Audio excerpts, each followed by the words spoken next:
الحمد لله نحمده ونستعينه ونستغفره ونؤمن به ونتوكل عليه ونعوذ بالله من شرور أنفسنا ومن سيئات أعمالنا من يهده الله فلا مضل له ومن يضلل فلا هادي له ونشهد أن لا إله إلا الله وحده لا شريك له ونشهد أن سيدنا ومولانا محمدا عبده ورسوله صلى الله تعالى عليه وعلى آله وصحبه وبارك وسلم. حضرات علماء کرام، معزز حاضرین مجلس،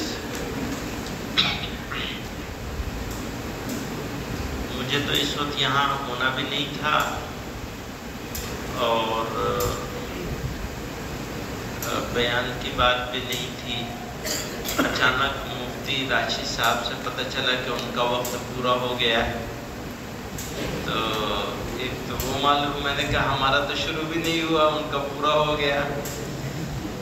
تو بات یہ ہے کہ میں صبح مولانا امین اللہ عبداللہ صاحب سے کہہ رہا تھا کہ بھئی میری کچھ مدد کر دو، اس سبجیکٹ پر کیا بتاؤں گا.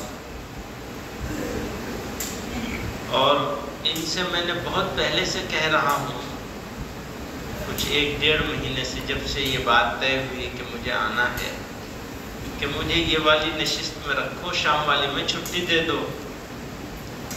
انہوں نے اس کو مانا نہیں اور شام والی میں رہنا پڑے گا. پھر اچانک اس والی میں بھی لے آئے. تو خیر بات یہ ہے کہ جہاں تک اس موضوع کا سوال ہے تو اس پر اکابر علماء نے، خصوصاً مولانا عبدالقوی صاحب کا بھی بیان ہوا ہے اس پر. تو حضرت مولانا عبدالقوی صاحب دامت برکاتہم تشریف رکھتے ہیں اور ہمارے مفتی راشد صاحب دامت برکاتہم. مفتی راشد صاحب شاعر بھی ہیں، بہت اچھے، آپ کو معلوم ہے، بہت اچھے شاعر ہیں اور حکیم بھی ہیں. جب میں طالب علم تھا تو ان کے ساتھ مل کے میں نے دوا بنائی ہے. مفتی صاحب کی زیر سرپرستی دوا تیار کری ہے، دوائیں تیار کری ہے. تو بہرحال مفتی صاحب کی بہت ساری خصوصیات ہیں، انتظام و انصرام میں بھی ہے بھی تو ماشاءاللہ. تو ان کا بیان تو ابھی ہو گیا ہے حضرات کا. اور جس طرح کا مجمع ہے یہاں، اس موضوع پر کچھ بات میں کہوں گا. تو میرے پاس تو جیسا کہ میں نے آپ سے کہا کہ میں مولوی امین الحق سے کہہ رہا تھا میری کچھ مدد کر دو تاکہ اس موضوع پر کچھ بات پیش کر سکوں. لیکن 2 باتیں سمجھ میں آتی ہیں، وہ اس موضوع سے متعلق بھی ہیں. وہ یہ ہے کہ چونکہ اکثریت علماء کی ہے اور کچھ طلباء ہیں یہاں موجود، اور یہ وہ مجمع ہے جو فکر مند لوگوں کا ہے، جنہوں نے کچھ اس موضوع کو یا موجودہ زمانے میں جو ایمان سے متعلق معاملات ہیں ان پر فکر رکھتے ہیں. اس کا تعلق ایمان سے ہے، ہمارے بھی اور مسلمانوں کے ایمان سے متعلق ہے. مجھ سے ایک افسر یہ کہہ رہا تھا، بہت بڑا افسر ہے، پرانی بات ہو گئی، 5-7 سال پرانی بات ہو گئی، آپ ان لوگوں کے، غریب لوگوں کے پیچھے کیوں پڑے ہوئے ہیں؟ ہم نے کہا ہم تو نہیں پیچھے پڑے ہوئے ہیں، وہ ہمارے پیچھے پڑے ہوئے ہیں. وہ کیسے پیچھے پڑے ہوئے ہیں؟ آپ لوگ ان کو مانتے نہیں ہیں. میں نے کہا اگر کوئی پاکستانی یا چائنیز یہاں آ جائے اور دلی آ کر کے رہنے لگے اور یہ کہے کہ میں بھی انڈین ہوں، تو آپ اس کا انڈین ہونا مان لیں گے؟ ہاں بالکل نہیں مانیں گے. ایسے ہی ان کا معاملہ ہے. ہمارے پاس آتے ہیں اپنے مندر بناتے ہیں، اس کا نام مسجد رکھ دیتے ہیں، اپنا نام مسلمانوں جیسا رکھ لیتے ہیں اور اپنے آپ کو مسلمان کہتے ہیں. تو ہمارا آبجیکشن تو یہی ہے نا، مان لیجیے اگر انہوں نے اپنے آپ کو مسلمان کہنا بند کر دیا تو 90% جھگڑا تو ویسے ہی ختم ہو جائے گا، 10% رہے گا بس. وہ جو سب کے ساتھ ہے ویسے ہی ان کے ساتھ رہے گا. جھگڑا تو وہ کر رہے ہیں کہ اپنے آپ کو مسلمان بتا رہے ہیں.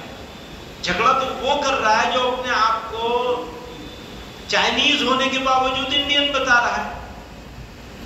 وہ کر رہا ہے نا جھگڑا، ہم تھوڑی جھگڑا کر رہے ہیں.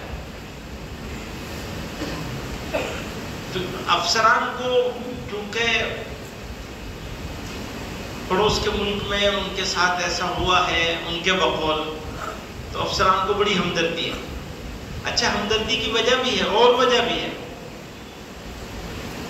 مان لیجیے اگر ہم یہ کہہ دیں کہ نہیں جی ہمارا کوئی اختلاف ان کے ساتھ نہیں رہا، تو ان کی ہمدردی ان کے ساتھ ختم ہو جائے گی. ہمدردی صرف اس وجہ سے ہے کہ ہمیں ان کے مسلمان کہنے پر اعتراض ہے.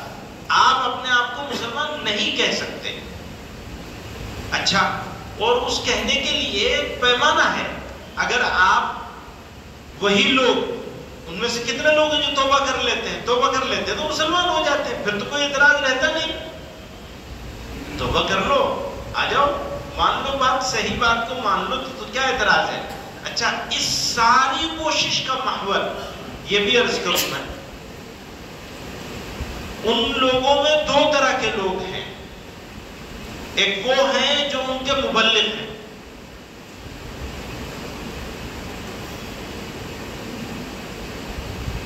ان کے ساتھ ہمارا رویہ دوسرا ہوگا.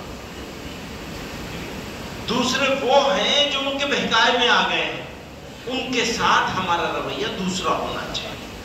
سمجھانے والا، مناظرانہ نہیں ہونا چاہیے، انہیں واپس لانے والا ہونا چاہیے، ان کی آخرت کی فکر دلانی چاہیے.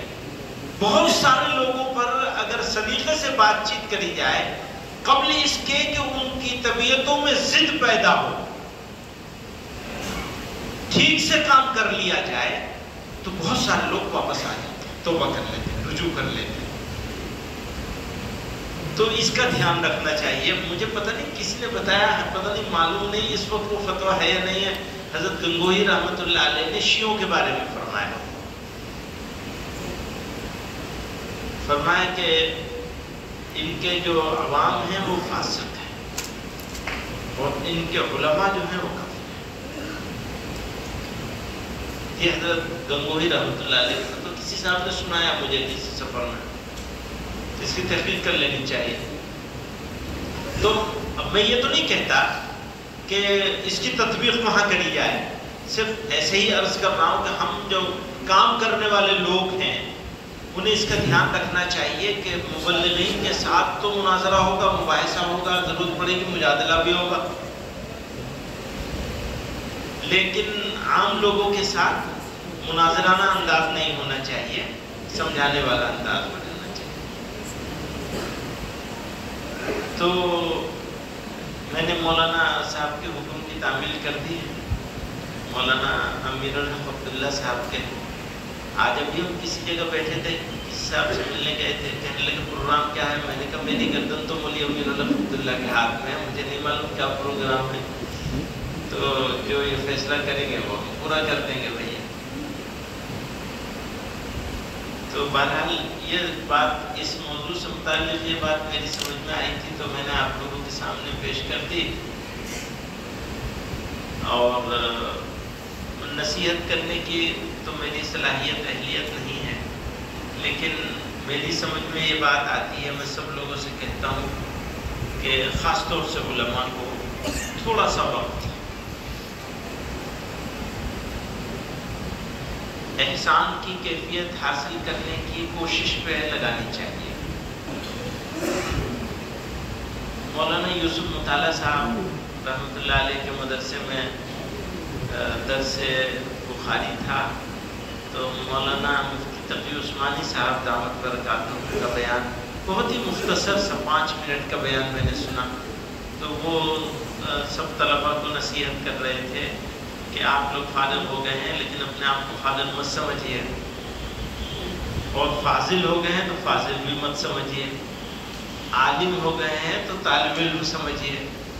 اور دوسری بات انہوں نے بہت ہی تواضع کے ساتھ حضرت نے فرمائی کہ بھئی آپ لوگوں کو سب کو پہلی فرصت میں اپنے جس سے ذہنی ہم آہنگی ہو ایسے کسی شیخ کے دامن سے وابستہ ہو جانا چاہیے، اور کیا کہتے ہیں تھوڑا محنت کرنی چاہیے اس کے اوپر۔ میں نے حضرت تھانوی رحمۃ اللہ علیہ کا ایک مقولہ کسی جگہ پڑھا، حضرت نے فرمایا کہ اگر شیخ کا انتقال ہو جائے تو فوراً کوئی دوسرا شیخ ڈھونڈ لینا چاہیے، تو یعنی کوئی شیخ ضرور رکھنا چاہیے، کوئی بڑا ضرور ہونا چاہیے جس سے مشورہ کیا جا سکے، جس کے ساتھ ابھی تو یہ تو بات تب کی ہے جب آدمی آگے نکل جائے، کچھ کام کر لے، کچھ تجربہ ہو جائے۔ تو تواضع بہت اہم چیز ہے، اور اس تواضع کے حصول علم کے ساتھ